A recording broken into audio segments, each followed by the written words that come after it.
Bismillahirrahmanirrahim. Riwayat apabila keluar orang yang mukminin daripada kuburnya, sembut, semuk, akan dia oleh amalannya yang soleh. Kami ringan. Apabila keluar orang yang mukminin daripada kuburnya, ni kun mukmininจากkubur. Tahu dahจากkubur. Tadai kun mukmininจะออกจากkubur ออกตาได้เห็นมากๆใครออกจากกุโบร์ท่านได้เห็นมากๆบ่ออกจากกุโบร์ตาได้ออกจากกุโบร์ล่ะ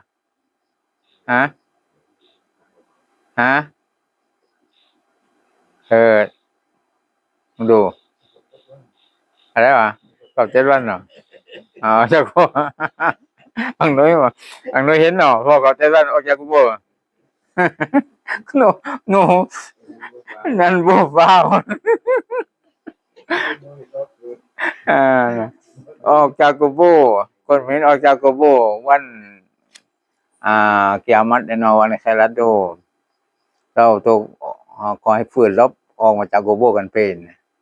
ใช่แล้วนี่นะแล้วนี่7 วันกับ7 วันน่ะบ่ฟ้าวดอกสิออกเพราะงั้นไม่ได้ออกที่นะแล้วนั่นก็ได้คนมุมินีนออกจากกุโบร์นี่sembut akan dia oleh amalannya คือได้ต้อนรับต้อนรับกับคนมุมินีน akan dia akan orang mukminin ได้ต้อนรับคนมุมินีน oleh amalnya โดยamal ของมันอย่างsoleh amal soleh amalที่ดี amal บุญนั้นมาต้อนรับmana pada rupa yang cantik ในรูปที่สวยงามdan bau yang harum และมาในกลิ่นที่หอมมาหอมมาเป็นรูปคนที่สวยงามและกลิ่นหอม serta katanya พร้อมไว้แล้วว่า adakah engkau kenal aku คุณรู้จักฉันไหมล่ะamal soleh นั้นมาเป็นรูปคนมากลิ่นหอมมาพร้อมด้วยแมลงกับเจ้าตัวมันว่าคุณรู้จักฉันไหม adakah engkau kenal akan aku มีหรือคุณรู้จักฉันมีหรือคุณรู้จักฉันหรือคุณรู้จักฉันไหม aku lah amalan engkau yang soleh ฉันนี่คือamal ของคุณคือการกระทำของคุณที่เป็นการกระทำsoleh การกระทำความดีน่ะอัลเลาะห์ตะอาลาให้เป็นคนขึ้นมาเนาะมันก็แนะนำว่ามันนี่คือamal ของเราที่เป็นamal soleh lama aku naik engkau ฉันขึ้นคุณมานั่นdan beri penat engkau และทำให้เหนื่อยทำให้คุณเหนื่อยamal soleh มันขึ้นเรามานั่นเลยก็เราทำให้เราเหนื่อยนี่นะอันนี้มันขึ้นอยู่แล้วนี่นะที่นอนบายๆไม่ได้ต้องเราขึ้นมายังทำให้เราเหนื่อยmaka naik olehmu akan laku hari itu ดังนั้นนะคุณจงขึ้นชั้นเลยในวันนั้นนะ dan bawa kafir semut akan dia oleh maksiat kufurnya และคนกาเฟรนั้นเป็นรับจากกุโบร์เนาะก็ขึ้นจากกุโบร์นะคนกาเฟรนั้นสมมุติ akan dia คือได้ต้อนรับมัน oleh maksiat kufurnya โดย maksiat kufur ของมันแล้วมาต้อนรับpada rupa yang sangat huduh ในรูปที่ยิ่งที่ชั่วรูปอัปลักษณ์นะไล่หน้าไล่ตานี่ไม่หันอยู่เนาะไม่หันแล dan busuk bau แล้วก็มีกลิ่นเหม็นkata ia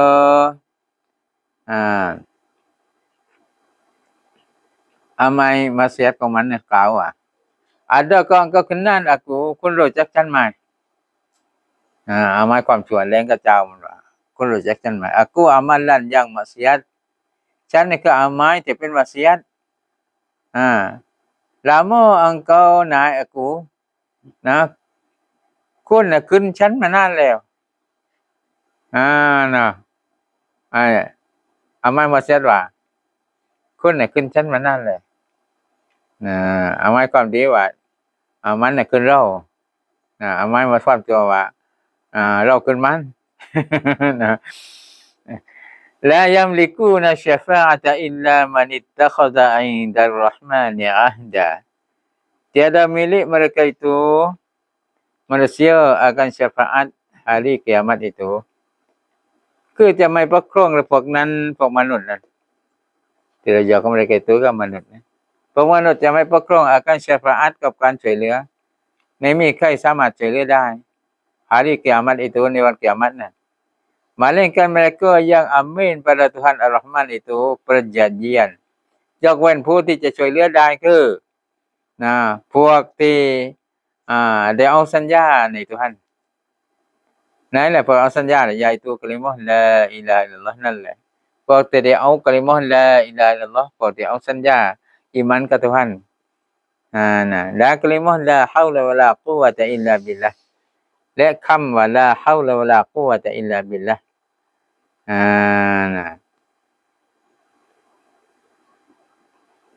ไม่มีทางเลี่ยงจากมัสยิดและไม่มีพลังในการทำตออะห์อิลลาบิลลาห์ยกเว้นการช่วยเหลือของอัลเลาะห์dan tidak harap lainnya และไม่หวังและอื่นพวกนั้นแหละที่สามารถช่วยเหลือได้นะพวกที่ว่าได้สัญญาต่อท่านกล่าวลาอิลาฮะอิลลัลลอฮ์กล่าวกลิมะลาฮาวลาวะลากุวะตะอิลลาบิลลาห์ Faqalu dan berkata mereka itu Yahudi Nasara และพวกนั้นได้พูดพวกนั้นและพวกยะฮูดีพวกยิวนาซารอพวกคริสต์พูด dan mereka yang kata malaikat dan mereka yang kata malaikat anak perempuan Allah และก็พวกที่กล่าวว่ามาลากัตเนี่ยคือลูกสาวคือลูกหญิงของอัลเลาะห์อย่างกันพวกว่ากันพวกเล้งพนันยังมากันพวกนั้นพูดพวกยะฮูดีพวกนาซารอพวกที่พูดว่ามาลากัตคือลูกสาวอัลเลาะห์นั่นอิตตะคอซัรเราะห์มานุวะลาดา telah amin Allah akan anak พวกนั้นกล่าวว่าอัลเลาะห์ตะอาลาน่ะเอาลูก telah amin Allah akan anak อัลเลาะห์ตะอาลาน่ะเอาลูกมันว่า Yahudi kata พวก Yahudi กล่าวว่า Uzair anak Allah มันว่า Uzair นี่คือลูกอัลเลาะห์Yahudi ว่า Nasara kata พวก Nasara ว่า Isa anak Allah Isa คือลูกของอัลเลาะห์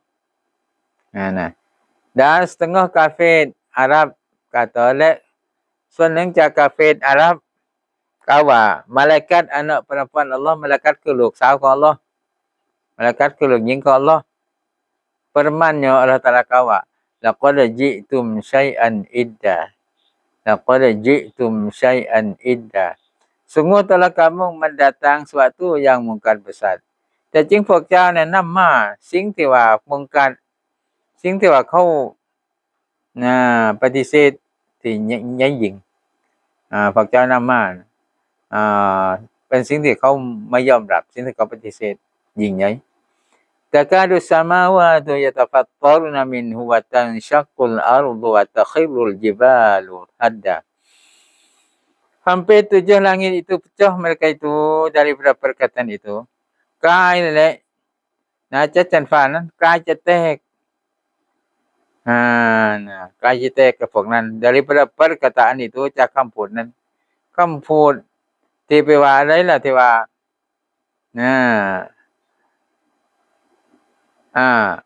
อุซัยร์น่ะลูกของอัลเลาะห์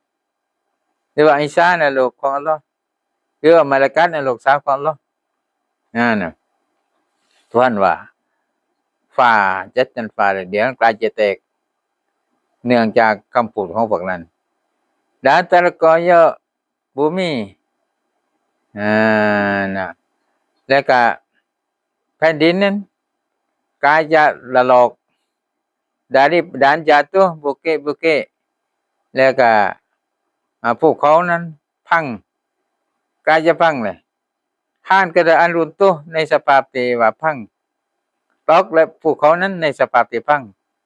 daripada haba gerun เนื่องมาจากกลัว gerun คือว่าเราว่าป้องคนนี่ gerun นะกลัวนั่นแหละang da'au lirrahmani walada bahwa seru dan sabit mereka itu bagi Tuhan Ar-Rahman itu anak ในการที่ว่าพวกนั้นเนี่ยเรียกและไปยอมรับว่า Tuhan Rahman อีกเดียวเนี่ยมีลูกนะการที่พวกนั้นไปยอมรับว่าท่านมีลูกอีกเดียวนี่นะก็แค่แหละมันว่าที่จัดจันฟ้าจะแตกนะแค่แหละแผ่นดินจะตลอกนะแค่แหละพวกเขาจะตกพวกเขาจะพังเนื่องมาจากรุ่นเนื่องมาจากกลัวwa ma yanbaghi lirrahmani an yattakhidha walada dan tiada segia dan tiada layak bagi Tuhan Ar-Rahman itu bawa ambil anak dan ไม่สมควรtiada segia dan tiada layak sama dia kan bagi Tuhan Ar-Rahman itu syarat Tuhan Ar-Rahmanนั้น bawa ambil anak ในการที่เอาลูกไม่สมควร innaku in kullu ไม่ใช่ inna นะ in kullu ma fis samawati wal ardi illa atir rahmani abada แต่งซั่นตรงนั้น inna หนังสือเขียน inna in kullu ma fis samawati wal ardi illa atir rahmani abada tiada ada tiap-tiap mereka yang dalam langit ไม่มีและทุกๆผู้ที่อยู่ในชั้นฟ้าด้านบนมีitu และทุกๆผู้ที่อยู่ในพื้นดินนี่ melainkan datang akan Tuhan Ar-Rahman itu semua yang hina sekalian hari kiamat ยกเว้นจะมาหา Tuhan Ar-Rahman ในสภาพเป็นบ่าวในสภาพที่ว่าหินสภาพที่ว่าต่ำต้อย sekalian ทั้งหมด hari kiamat ในวัน kiamat setengah mereka itu Aisyah dan Uzaid ครึ่งนึงจากพวกที่เป็นบ่าวที่หินนะในวัน kiamat คือ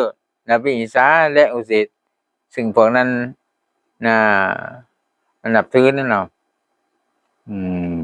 นับถือว่าเป็นลูกทุกท่านนะก็ต้องมาพบกับท่านในสภาพที่หินแล้วเหมือนกันแล้วก็ได้อัศอฮุมวะอัดดะฮุมอัดดะ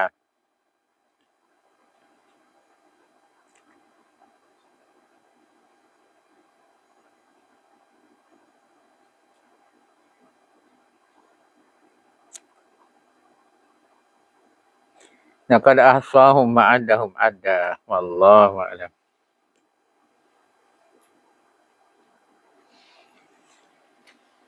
سيدنا الفاتحة أعوذ بالله من الشيطان الرجيم بسم الله الرحمن الرحيم الحمد لله رب